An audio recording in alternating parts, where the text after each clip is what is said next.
नमस्कार दोस्तों, हम कक्षा 10 के चैप्टर बहुपद के बारे में अध्ययन कर रहे हैं। पहले भाग में हमने बहुपद की परिभाषा, बहुपद के शून्यक, बहुपदों के प्रकार जैसे रैखिक बहुपद, द्विघाती बहुपद, त्रिघाती बहुपद आदि के बारे में अपन ने अध्ययन कर लिया था। साथ ही प्रश्नावली 2.1 के प्रश्न भी अपन ने हल कर लिए थे। आज नेक्स्ट हम चलते हैं एक्सरसाइज 2.2। उससे पहले हम आज सीखेंगे कि बहुपदों का शून्यक मध्य पद को विभक्त करने के तरीके से किस प्रकार से निकालते हैं। ये बहुपदों का शून्यक कक्षा 9 में निकालना हमने सीखा था। आज एक बार फिर से हम देखते हैं, तो चलिए देखते हैं।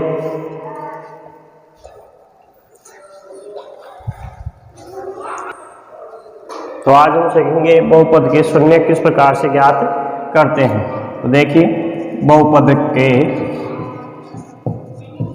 शून्यक ज्ञात करना।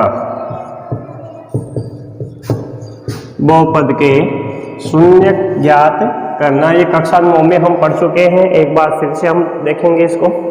तो देखिए, मान लीजिए आपके पास एक बहुपद है। बहुपद मैंने बताया था px से लिखते हैं। बहुपद है आपके पास 2x² माइनस 8x प्लस 6। यह आपके पास एक बहुपद है। इस बहुपद के हमें शून्य ज्ञात करने हैं। तो कक्षा 9 में बताया था मध्य पद के को विभक्त करने, या जिसको हम गुणनखंड विधि भी बोलते हैं, या ऐसे भी बोल सकते हैं कि मध्य पद को विभक्त करने की विधि। ठीक है, तो इस पद को दो पदों में बांटकर हम इस बहुपद के गुणनखंड कर सकते हैं। ठीक है, ठीक है, इसको कौन सी विधि बोलते हैं? गुणनखंड विधि। ठीक है, तो देखिए, सबसे पहले तो आप जानते हैं कि कोई भी जो बहुपद होता है वो बहुपद ax² plus bx plus c बराबर 0 के रूप का होता है। ठीक है, जो भी बहुपद होता है वो बहुपद किसके रूप का होता है? ax² plus bx plus c बराबर 0 के रूप का होता है। तो ध्यान रखें, हमें क्या करना होता है कि ये जो x के गुणा में जो संख्या आ रही है, x के गुणा में जो संख्या आ रही है उसको दो टुकड़ों में बांटना होता है। x के गुणा में जो संख्या आ रही है उसे दो टुकड़ों में बांटना होता है। अब वो दो टुकड़े किस प्रकार से होने चाहिए? देखिए कि अगर उन दोनों टुकड़ों को जोड़े या घटाएं तो क्या आ जाए अपने पास? ये भी आ जाना चाहिए। या उन दोनों टुकड़ों को गुणा करें तो गुणनफल से क्या आना चाहिए? AC। जो दो टुकड़े मतलब B के इस दो टुकड़े इस प्रकार करेंगे कि उन टुकड़ों का गुणनफल तो आ जाए AC, फर्स्ट और तीसरे पद के असल पद के गुणांक के बराबर, और इन दोनों टुकड़ों का जो B के दो टुकड़े करेंगे उन दोनों टुकड़ों का जोड़ या गुणनफल क्या, जोड़ या अंतर क्या जाना चाहिए? B आ जाना चाहिए। तो इसके दो टुकड़े इस प्रकार से करते हैं। ठीक है, ये मैंने बताया है कि बहुपद ax² plus bx plus c बराबर 0 के रूप में होता है। और यहाँ मध्य पद को इस प्रकार से आप बांटते हैं दो पदों में ताकि उनका गुणनफल कितना हो जाए? AC। ठीक है, इसको बोलते हैं गुणनखंड विधि। तो देखिए, यहाँ मध्य पद आपके पास कौन सा है? -8। मध्य पद क्या है? -8। ठीक है, क्या है मध्य पद? -8। अब इस -8 को दो पदों में बांटना है। इस -8 को -8x है, सॉरी, इस -8x को हम दो पदों में बांटते हैं। x को भूल जाइए, बाद में जोड़ देंगे। अभी आप -8 को ध्यान रखें। -8 को दो पदों में तोड़ना है या दो संख्याओं के रूप में लिखना है। साथ ही इस प्रकार से बांटना है -8 को कि उन दो जो भी अपन दो संख्याएं उनका गुणनफल कितना? 2 और 6 कितना? 12। मतलब आप -8 को इस प्रकार से आप दो टुकड़ों में बांटिए कि उनका गुणनफल कितना हो जाए? 12। तो देखिए, ऐसे -8 के दो टुकड़े कौन कौन से हो सकते हैं? -8 के इस प्रकार के दो टुकड़े, तो देखिए -2 और -6, -2 और -6, इन दोनों को जोड़ेंगे तो क्या आएगा? -8, और इन दोनों को गुणा करेंगे तो कितना आएगा? 12। ठीक है, तो -8 के दो टुकड़े किस प्रकार से, -2 और -6, इन दोनों टुकड़ों को गुणा करेंगे तो आपके पास आता है 12। ठीक है, तो देखिए इसका मतलब इस -8 के दो टुकड़े करेंगे तो देखिए 2x² ऐसे कैसे, -8 को हम लिख देंगे माइनस का 2x माइनस का 6x प्लस 6, कोई अंतर नहीं आया क्योंकि इन दोनों का जोड़ ही कितना होता है, -8x।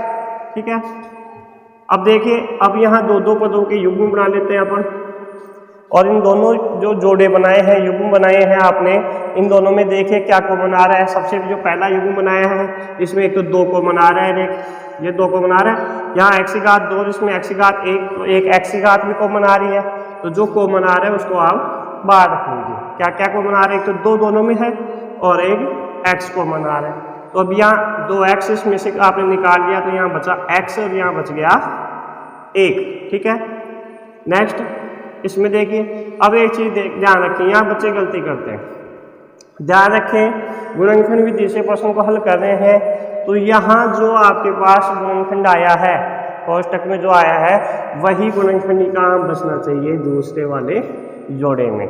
ठीक है, तो यहाँ x-1 बचेगा, इसका मतलब यहाँ से कॉमन क्या निकले, देखो यहाँ प्लस की जगह क्या बच गया, माइनस, यहाँ प्लस की जगह क्या आ गया, माइनस, का मतलब है इसमें से आपको माइनस को भी कॉमन निकालना है। तो और देखिए दोनों में 6 है तो क्या कॉमन आएगा, माइनस का 6। ध्यान रखें इसको गुणा करने से ये बता जाना चाहिए, माइनस को 6 से x से गुणा करेंगे -6x है, -6 को -1 से गुणा करेंगे तो प्लस के 6। ठीक है, देखिए अब ये जो वापस 2 पद आ गए अपने पास, इनमें से क्या कॉमन आ रहा है, x-1, क्या कॉमन आ रहा है, x-1, तो x-1 यहाँ रख देंगे, यहाँ क्या बचेगा 2x - 6। ठीक है, x-1 दोनों में है तो इसको तो कॉमन ले लिया, फिर यहाँ क्या बचा 2x केवल, ये माइनस और यहाँ क्या बच जाएगा 6 बच जाएगा। ठीक है, तो ये इस प्रकार से इसके क्या हो गया, गुणनखंड हो गया। एक बहुपद था अपने पास 2x² - 8x + 6। ठीक है, तो -8x को 2 पदों में विभक्त कर दिया, 2 पदों में विभक्त करने का तरीका आपको बताया है कि दोनों पदों का गुणनफल AC के बराबर होना चाहिए, ये A है ये क्या है C, इन दोनों के गुणा के बराबर होना चाहिए। तो देखिए इन दोनों को गुणा करेंगे तो 6 दूनी 12। ठीक है, फिर ये पहला युग्म, इसमें से देखिए क्या कॉमन आ रहा है, 2x कॉमन आ रहा है तो यहाँ लिख दिया x-1। ये दूसरा युग्म है, इस दूसरे युग्म में से क्या कॉमन निकालेंगे, -6। -6 क्यों निकाला, प्लस का 6 क्यों नहीं निकाला, क्योंकि -6 इसलिए निकाला क्योंकि यहाँ x-1 है और x-1 यहाँ भी क्यों का प्राप्त होगा जब हम क्या कॉमन निकालेंगे, माइनस का 6 ही कॉमन निकालेंगे। ठीक है, तो x, अब देखिए इन दोनों में से x-1 दोनों में आ रहा है तो x-1 को पहले लिख दिया, यहाँ क्या बचा 2x, यहाँ बच गया माइनस का 6। ठीक है, तो x-1 2x - 6 ये आपके पास इस बहुपद के 2 गुणनखंड आ गए। अब हमें ज्ञात करना है बहुपद के शून्य, तो यहाँ से आगे हम शून्य किस प्रकार से ज्ञात करेंगे, तो देखिए बहुपद का शून्य ज्ञात करने की कक्षा 9 में आपने पढ़ा था कि बहुपद का शून्य ज्ञात करने के लिए सबसे पहले हम बहुपद के आगे क्या लगा देंगे, बराबर में 0 लगा देंगे, उसको क्या बना देंगे, समीकरण बना देंगे। ठीक है, तो बहुपद का शून्य ज्ञात करने के लिए बहुपद को हम समीकरण में बदल देते हैं। ठीक है, तो देखिए इसका शून्य ज्ञात करेंगे तो x-1 2x - 6 इसको किसके बराबर रख देंगे, 0 के बराबर रख देते हैं। x-1 और 2x - 6 को शून्य के बराबर रख देंगे। ठीक है, तो जरा देखना यहाँ ये 2 संख्याओं का कुल मिला के ये कोई संख्या है, ये भी कोई संख्या है। ठीक है, इन दोनों का गुणनफल कितना हो गया, 0। कोई संख्याएं हैं, उन 2 संख्याओं का गुणनफल क्या है, 0। तो 2 संख्याओं का गुणनफल 0 कब कब संभव है, देखिए बताइए, 2 संख्याओं का गुणनफल कब कब संभव है, जब या तो वो दोनों संख्याएं 0 हो, भाई 0 को 0 से गुणा करते हैं तो क्या आता है 0, या तो ये दोनों ही क्या हो 0 हो, या इनमें से कोई एक संख्या 0 हो, तभी इन दोनों संख्याओं का गुणनफल या इन दोनों पदों का गुणनफल क्या हो जाएगा, 0। ठीक है, तो इन दोनों पदों का गुणनफल यहाँ 0 अपने मान लिया 0 है, तो दो पदों का गुणनफल कब 0 होता है, ये कि या इन दोनों में से कोई ना कोई एक संख्या किसके बराबर हो, शून्य के बराबर। तो दो स्थितियां हैं, या तो ये शून्य हो तब इसका इन दोनों का गुणनफल 0 होगा, या ये शून्य हो तब इन दोनों का गुणनफल शून्य होगा। तो हम पहली स्थिति लेते हैं, स्थिति फर्स्ट। हमने मान लिया कि x माइनस 1 किसके बराबर है, 0 के बराबर। इसको 0 मान लिया तो यहाँ से x का मान आपके पास प्राप्त होगा 0 प्लस 1 बराबर 1। दूसरी स्थिति में हम यह मान सकते हैं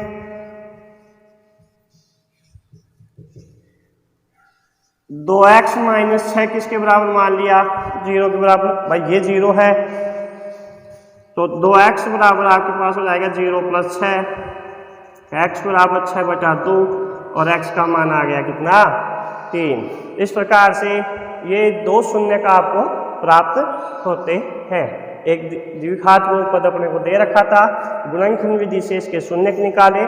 यहाँ हमने द्विघात बहुपद को गुणनखंड के रूप में लिख दिया। गुणनखंड के रूप में लिखने के बाद इसको शून्य के बराबर रखा।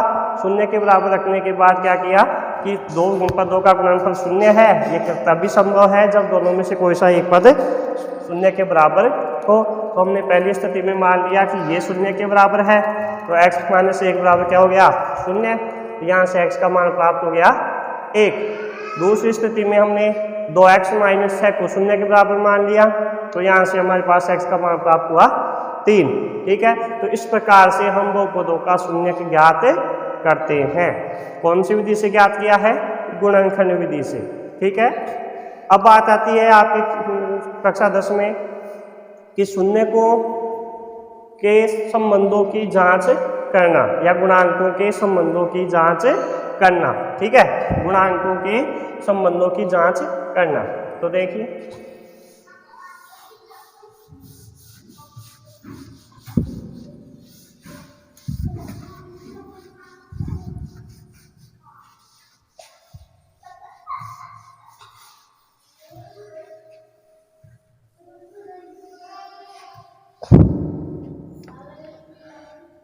शून्य को व गुणांकों के मध्य संबंधों की जांच करना, मध्य संबंधों की जांच करना।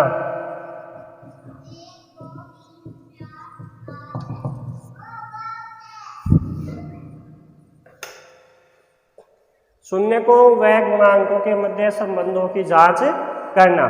तो देखिए जांच किस प्रकार से, जो हमने शून्य निकाले हैं वो हमारे शून्य जो हैं वो सही हैं या गलत, उनकी जांच में अपन कर सकते हैं। वो जांच किससे करते हैं, गुणांकों के मध्य संबंधों की, गुणांकों से पता चलता है। ठीक है, शून्य को व गुणांकों के मध्य संबंधों से अपने को पता चल जाएगा कि जो हमने शून्य निकाले हैं वो शून्य सही है या गलत। ठीक है, तो देखिए क्या होता है, आपके पास जो बहुपद होता है वो बहुपद इस प्रकार से होता है x² plus bx plus c बराबर 0। जो भी बहुपद होता है ये बहुपद का मानक रूप होता है। द्विघात बहुपद का कौन सा है रूप है, ये मानक रूप है द्विघात बहुपद का। कोई भी द्विघात बहुपद जब मानने की बात आती है तो हम ये मानते हैं ax² plus bx plus c बराबर 0। तो देखिए यहाँ x² का गुणांक a, x का गुणांक b और ये c क्या है, अचर पद है। ठीक है, तो अब बात करते हैं शून्य को व गुणांकों के मध्य संबंध की। तो देखिए पहला संबंध कि शून्यकों का योग, जो भी शून्य किस बहुपद के प्राप्त होंगे उन दोनों का योग, शून्यकों का योग किसके बराबर होता है, -b/a। किसके बराबर होगा, -b/a के बराबर होगा। ठीक है, फिर दूसरा संबंध जो होता है वो होता है शून्यकों का गुणनफल, शून्यकों का गुणनफल। तो शून्यकों का गुणनफल किसके बराबर होता है, c/a के बराबर।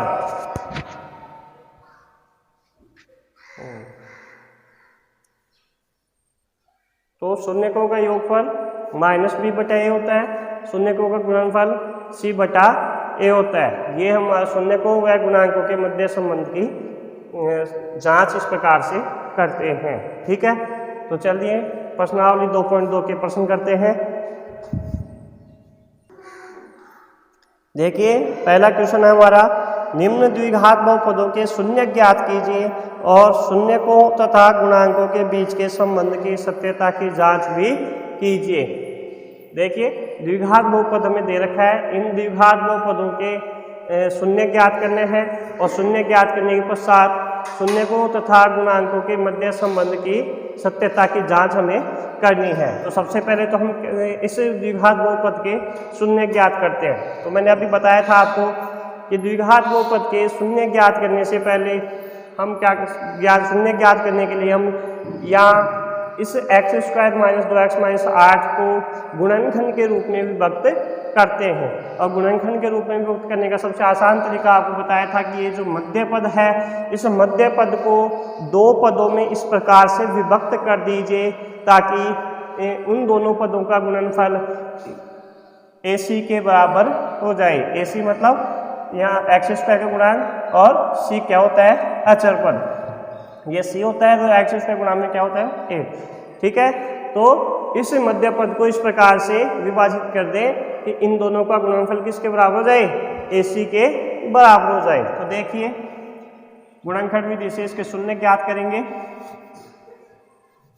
तो सबसे पहले तो ये जो बहुपद दे रखा है, इस बहुपद को हम गुणनखंड के रूप में विभक्त करते हैं। तो देखिए यहाँ मध्य पद आपके पास है -2। अब -2 के टुकड़े इस प्रकार से कीजिए कि गुणनफल कितना आ जाए, -8।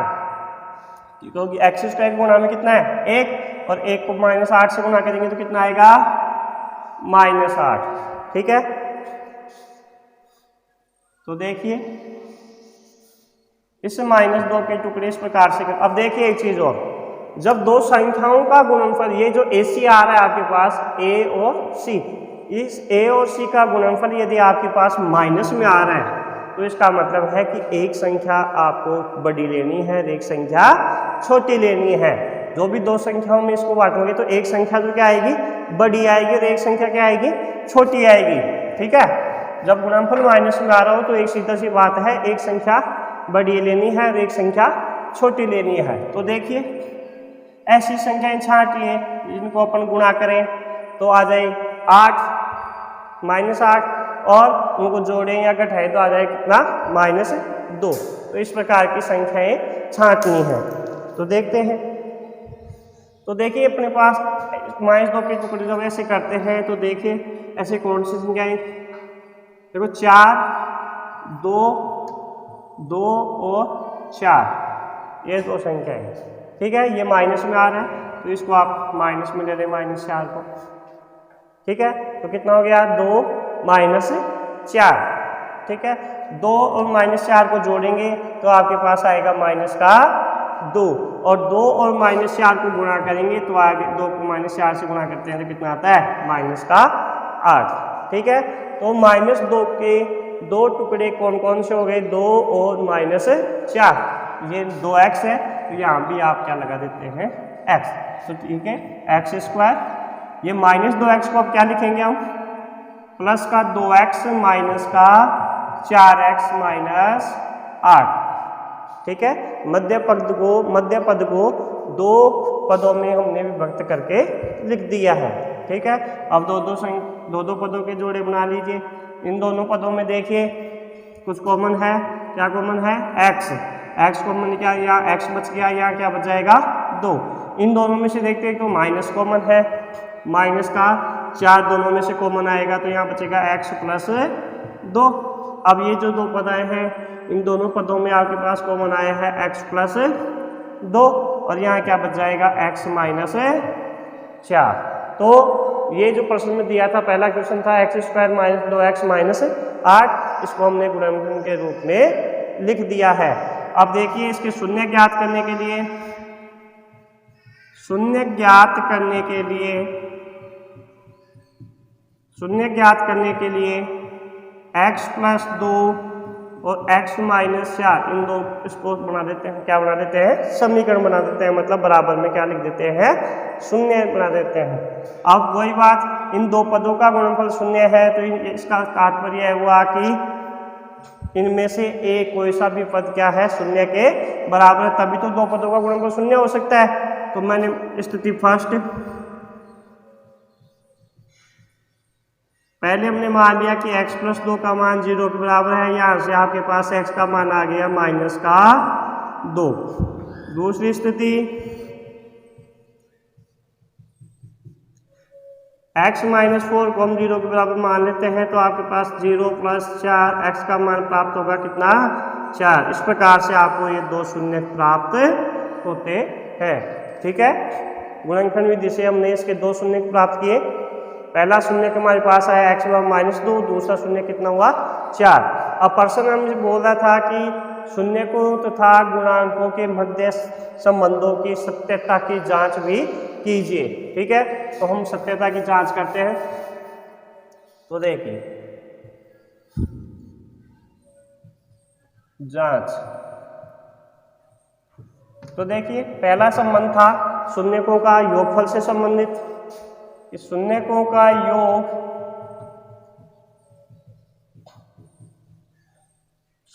योग किसके बराबर होना चाहिए, -b/a के बराबर होना चाहिए। ठीक है, तो शून्य कौन से आए, -2 और 4, तो इन दोनों को जोड़ दीजिए, -2 + 4, इन दोनों का जोड़ किसके बराबर होना चाहिए, -b/a। -b, देखो ये -b का मान, देखिए मैंने बताया था a b c के मान किस प्रकार से कि x² के जो गुणा में होता है वो a का मान, ये b का मान, और ये किसका मान होता है, c का मान होता है। क्योंकि बहुपद मैंने बताया अभी कि बहुपद का मानक रूप होता है ax² + bx + c = 0। ठीक है, तो जो x² के गुणा में है वो a का मान है, x के गुणा में जो होता है वो b का मान है, और ये जो अचर पद है वो किसका मान है, c का मान है। ठीक है, तो देखिए -b का मान यहाँ कितना है, x के गुणा में, ये b का मान है कितना है, -2। a का मान कितना है, जो x² के गुणा में होता है कितना है, 1। ठीक है, तो देखिए अगर ये दोनों पक्ष अगर बराबर आते हैं तो अपना उत्तर सही है, मतलब पहला संबंध सत्य है। -2 और 4 को जोड़ते हैं तो आपके पास आएगा कितना, 2 बराबर, ये माइनस प्लस 2 में 1 का भाग, तो ये दोनों पक्ष बराबर आए, इसका मतलब पहला संबंध सत्य है। दूसरा, शून्यकों का गुणनफल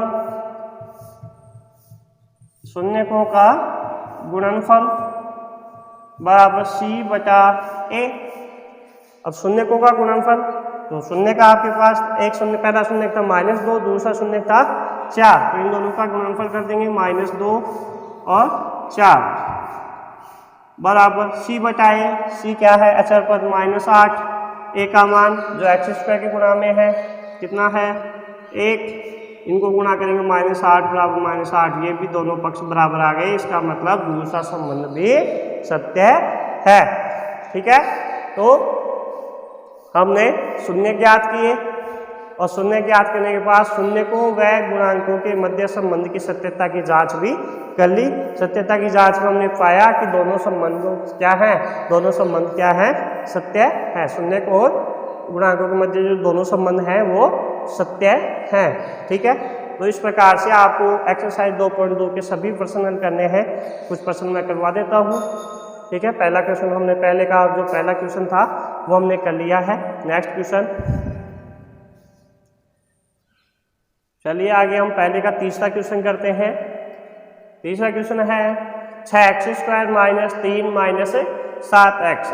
ठीक है, इस बहुपद के हमें शून्य ज्ञात करने हैं, वह शून्यकों तथा गुणांकों के मध्य संबंधों की सत्यता की जांच करनी है।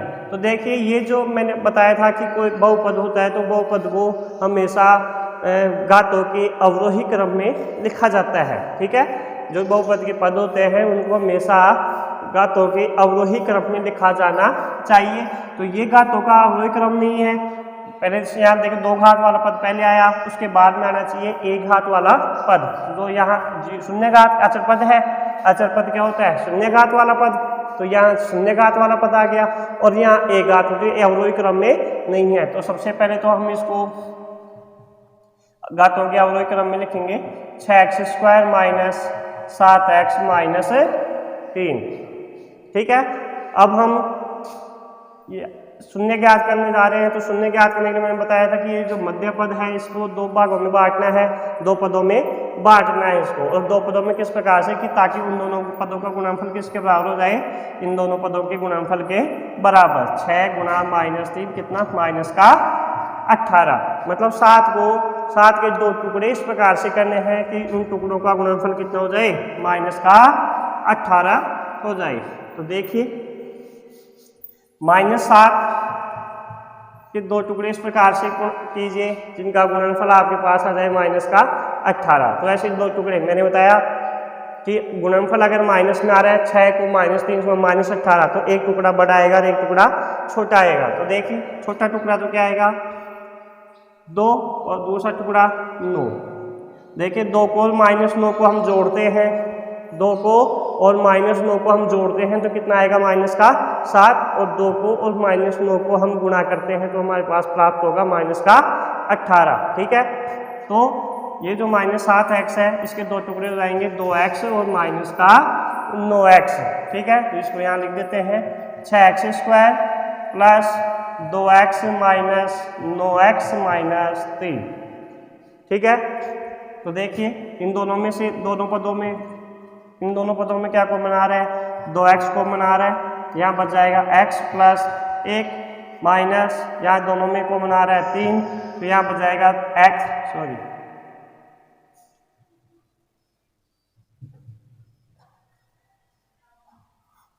यहाँ 2x कॉमन निकाला तो यहाँ क्या बचेगा 3x बचेगा, 3x प्लस 1, और यहाँ क्या कॉमन आ रहा है -3, तो यहाँ बच जाएगा आपके पास कितना 3x प्लस 1।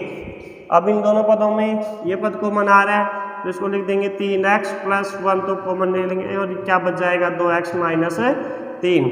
अब शून्य ज्ञात करते हैं। शून्य ज्ञात करने के लिए इसको हम शून्य के बराबर रख देते हैं। शून्य ज्ञात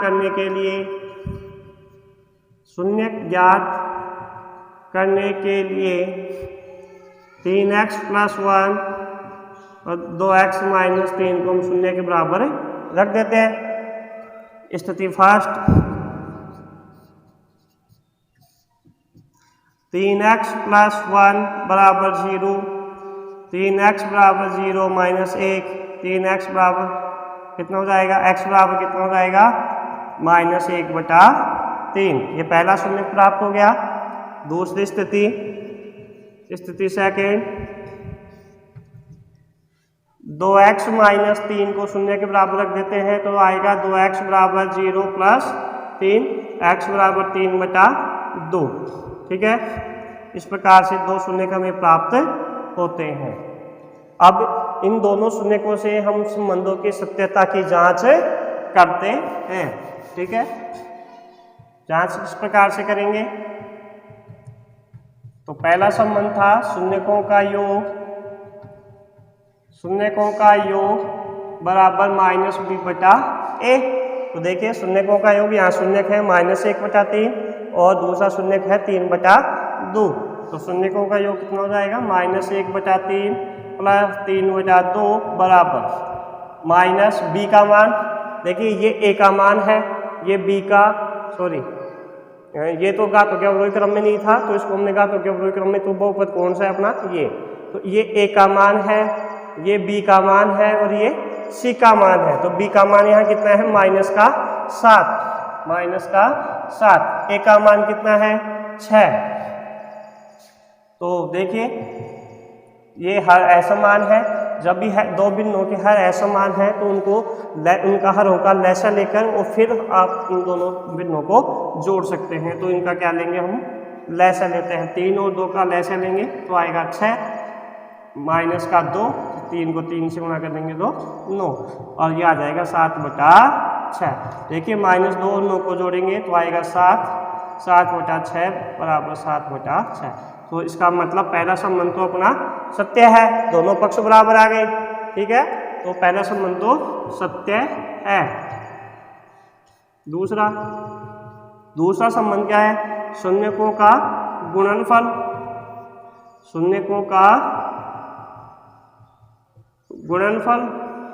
बराबर c/a। शून्य का गुणनफल, शून्य कौन कौन से हैं, -1/3 गुणा 3/2 c बटा a, c का मान आपके पास क्या है -3 और a का मान है 6। ठीक है, देखिए 3 से 3 कैंसिल, -1/2 हो गया और ये 3 से सरल करेंगे तो ये भी -1/2, तो दूसरा संबंध भी सत्य है, दोनों पक्ष बराबर आ गए, इसका मतलब दो संबंध भी सत्य है। ठीक है, तो ये पहले का तीसरा क्वेश्चन हो गया। नेक्स्ट क्वेश्चन, तो देखिए नेक्स्ट क्वेश्चन, पहले का चौथा क्वेश्चन, 4u² + 8u। देखिए इस बहुपद में यहाँ जो द्विघात बहुपद है उसमें केवल 2 ही पद हैं। कितने पद हैं? 2 ही पद हैं केवल। तो जब 2 ही पद दे रखे हों किसी द्विघात बहुपद में तो हमें गुणनखंड करने की आवश्यकता नहीं होती। गुणनखंड मतलब मध्य पद को गुणनखंड या मध्य पद को 2 पदों में बांटने की आवश्यकता नहीं होती है। ठीक है, तो इसको हम सीधा ही करते हैं। देखिए किस प्रकार से, सबसे पहले हम इसको शून्य ज्ञात करने के लिए इसको 0 के बराबर रख देते हैं। ठीक है, अब देखिए इन दोनों पदों में से कुछ कॉमन आ रहा है। क्या कॉमन आ रहा है? 4u, यहाँ क्या बच जाएगा u प्लस यहाँ बच जाएगा आपके पास 2 बराबर 0। तो 2 गुणनखंड प्राप्त हो गया आपके पास। यहाँ कौन कौन से? एक गुणनखंड है 4u और दूसरा गुणनखंड है u + 2। तो यहाँ से आप 2 स्थितियां बना लें।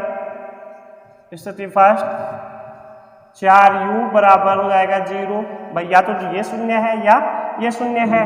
ठीक है, तो u का मान हो जाएगा 0/4, u का मान आपके पास आ जाएगा 0। तो एक शून्य प्राप्त हो गया, कितना? शून्य। दूसरी स्थिति, दूसरा जो गुणनखंड है u + 2 बराबर 0, यहाँ से u का मान आपके पास 0 - 2, u का मान आ गया -2। तो 2 ही पद थे, तो 2 ही पद होते हैं तो आप दोनों में से कॉमन निकाल के इस प्रकार से कर सकते हैं। संबंधों की सत्यता की जांच। ठीक है, तो जांच देखिए। पहला संबंध है शून्यकों का योग बराबर होता है -b/a। यहाँ शून्य है, एक शून्य है 0, दूसरा शून्य है -2, तो इन दोनों का योग करेंगे 0 और -2 का, माइनस b का मान, देखिए ये a का मान, ये b का मान, c का मान क्या है यहाँ 0, क्योंकि अचर पद इसमें है ही नहीं अपने पास, तो c का मान कितना है इसमें 0। ठीक है, तो b का मान कितना है यहाँ 8 और a का मान 4, तो ये -2 और -8 में 4 का भाग देंगे तो -2। तो ये संबंध दोनों पक्ष बराबर आ गए, तो ये संबंध सत्य है। दूसरा संबंध था शून्यकों का गुणनफल बराबर c/a। तो शून्य देखिए 0 और -2 है, इन दोनों का गुणनफल करेंगे c/a। c यहाँ अचर पद है ही नहीं, क्योंकि 2 ही पद थे इस क्वेश्चन में, यहाँ अचर पद नहीं था, तो c का मान हो जाएगा 0 और a का मान कितना हो जाएगा 4। ये 0 को माने तो उसमें 0 और 0 में 4 का बाद, तो ये भी क्या है? सत्य है। ठीक है, नेक्स्ट क्वेश्चन देखिए। नेक्स्ट क्वेश्चन, 5वां क्वेश्चन हमारे पास, t² - 15। अभी मैंने आपको बताया कि अगर 2 ही पद हैं तो मध्य पद को विभक्त करने की आवश्यकता नहीं है, और यहाँ तो मध्य पद है ही नहीं अपने पास, जो bx वाला जो पद है, क्योंकि बहुपद मैंने बताया था कि ax² + bx + c के रूप का होता है। ठीक है, तो यहाँ जो x, ये तो x रहित वाला पद है, इसमें बीच वाला ये पद है ही नहीं, x वाला पद नहीं है इसमें। ठीक है, तो आपके पास केवल 2 ही पद हैं, तो इसमें भी आपको मध्य पद को विभक्त करने की आवश्यकता नहीं है, क्योंकि मध्य पद अपने bx वाला पद है ही नहीं। तो देखिए इसको सीधा ही कर लेंगे, इसको बराबर में रख देंगे 0। t² बराबर 0 + 15, t² बराबर 15, और यहाँ से t का मान आ जाएगा आपके पास ±√15। अब ±√15, तो कई बच्चे ये समझते हैं कि एक ही आंसर है, कई बच्चे यहाँ गलती कर देते हैं, कई बच्चे यहाँ लिख देंगे t बराबर √15, जो कि क्या होता है? गलत होता है, क्योंकि जब भी हम किसी संख्या का वर्गमूल लेते हैं तो वर्गमूल हमेशा क्या लेंगे? प्लस और माइनस। क्यों लेते हैं? क्योंकि अगर मैं इसका √15 लिख दूँ, इस √15 का वर्ग क्या होगा? 15 ही होगा, और -√15 का वर्ग भी क्या होता है? 15 ही, दोनों के रूट क्या होते हैं वह सॉरी दोनों के स्क्वायर क्या होते हैं सेम होते हैं। तो जब भी उल्टा चलते हैं हम, जब इधर से इसको हम रूट निकालते हैं स्क्वायर रूट, तो स्क्वायर रूट लेते हैं तो हम दोनों आगे कौन सा चिन्ह लगाते हैं, प्लस और माइनस का चिन्ह। ठीक है, अब देखिए इसका मतलब टी का मान √15 और टी का मान क्या हो सकता है -√15। दो शून्य को हो गए √15 और माइनस का √15। तो देखिए जांच करते हैं संबंधों की। पहला संबंध, शून्यकों का योग बराबर माइनस का b/a।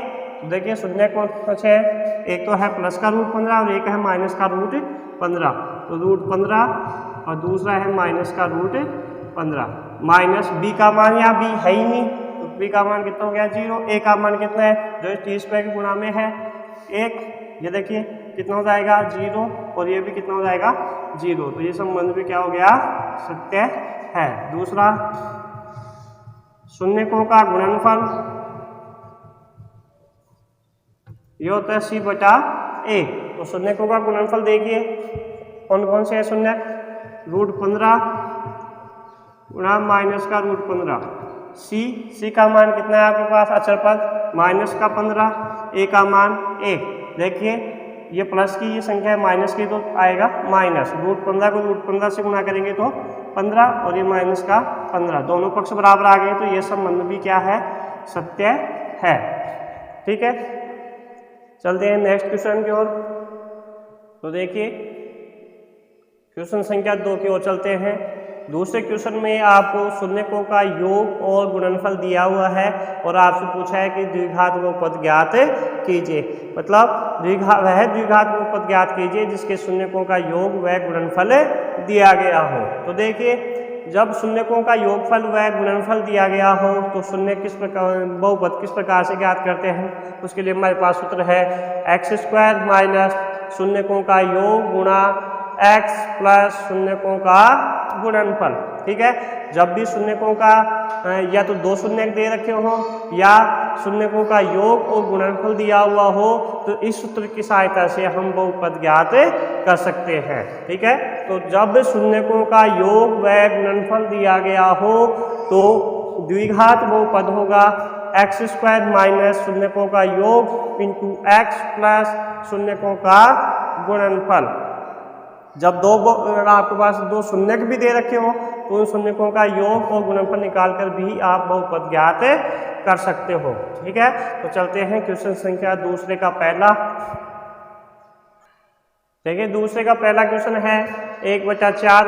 देखिए प्रश्न में हमारे शून्यकों का योगफल और गुणनफल दिया गया है। तो जो पहले लिखा हुआ है वो तो है शून्यकों का योगफल, और ये क्या है शून्यकों का गुणनफल। प्रश्न में दिया गया है कि शून्यकों का योगफल और गुणनफल क्रम से निम्न संख्याएं हैं। ठीक है, तो ये तो क्या है योगफल है और ये क्या है गुणनफल है। यहाँ लिख देते हैं कि शून्यकों का योगफल तो कितना है, शून्यकों का योग तो कितना है 1/4, और गुणनफल कितना है शून्यकों का गुणनफल, शून्यकों का गुणनफल कितना है -1। तो देखिए इसलिए द्विघात बहुपद px बराबर क्या हो जाएगा, सूत्र है x² माइनस शून्यकों का योग गुणा x प्लस शून्यकों का गुणनफल। ठीक है, तो देखिए px का मान आपके पास हो जाएगा x² माइनस शून्यकों का योग कितना है 1/4x प्लस शून्यकों का गुणनफल कितना है -1। इसको हल कर लेंगे x² माइनस 1/4x -1। या तो इसको आप यहीं छोड़ सकते हैं, अगर इसके हर होगा लैसा लेना चाहिए आप, तो लैसा आएगा 4 और ये आ जाएगा 4x² माइनस x -1। ठीक है, तो ये जो बहुपद है जो आप जिसके शून्य 1/4 और -1 को क्या आंसर प्राप्त हुआ px बराबर 1/4 4x² माइनस x माइनस 1, यह आपको बहुपद प्राप्त हुआ। ठीक है, तो जब शून्यकों का योगफल और गुणनफल दिया गया हो तो इस सूत्र की सहायता से हम बहुपद को ज्ञात कर सकते हैं। ठीक है, नेक्स्ट क्वेश्चन देखिए, दूसरे का दूसरा क्वेश्चन है √2 1/3। तो ये तो क्या है, शून्यकों का योगफल, और ये क्या है, शून्यकों का गुणनफल। तो यहाँ लिख देता हूं मैं, शून्यकों का योगफल बराबर √2 और शून्यकों का गुणनफल बराबर 1/3। ठीक है, तो इसलिए द्विघात बहुपद px बराबर हमें प्राप्त होगा, सूत्र है हमारा x² माइनस शून्यकों का योगफल इंटू x प्लस शून्यकों का गुणनफल। ठीक है, तो देखिए x² माइनस शून्यकों का योग आपके पास है √2 इंटू x प्लस शून्यकों का गुणनफल कितना है 1/3। तो याद आएगा x² माइनस √2x प्लस 1/3। यहाँ भी आप छोड़ सकते हैं, अगर आप लैसा लेना चाहें तो लैसा आएगा 3x² माइनस 3 को इससे गुणा करेंगे तो कितना आएगा 3√2x प्लस 1। ठीक है, इसलिए बहुपद px जो प्राप्त हुआ वो प्राप्त होगा 1/3 3x² माइनस 3√2x प्लस 1। इस प्रकार से आपको ये बहुपद प्राप्त होता है। ठीक है, बाकी के क्वेश्चन जो क्वेश्चन संख्या जो सारे क्वेश्चन सभी इस प्रकार से करने हैं, आपको सेम इस प्रकार से करने हैं, केवल शून्यकों का योग की जगह योग लिखना है जो पहले संख्या लिखी हुई है, और गुणनफल की जगह जो दूसरी संख्या लिखी हुई है वो लिखना है। ठीक है, इस प्रकार से आपकी एक्सरसाइज 2.2 कंप्लीट होती है। नेक्स्ट क्लास में हम पढ़ेंगे एक्सरसाइज 2.3 के प्रश्नों के बारे में। ठीक है, धन्यवाद।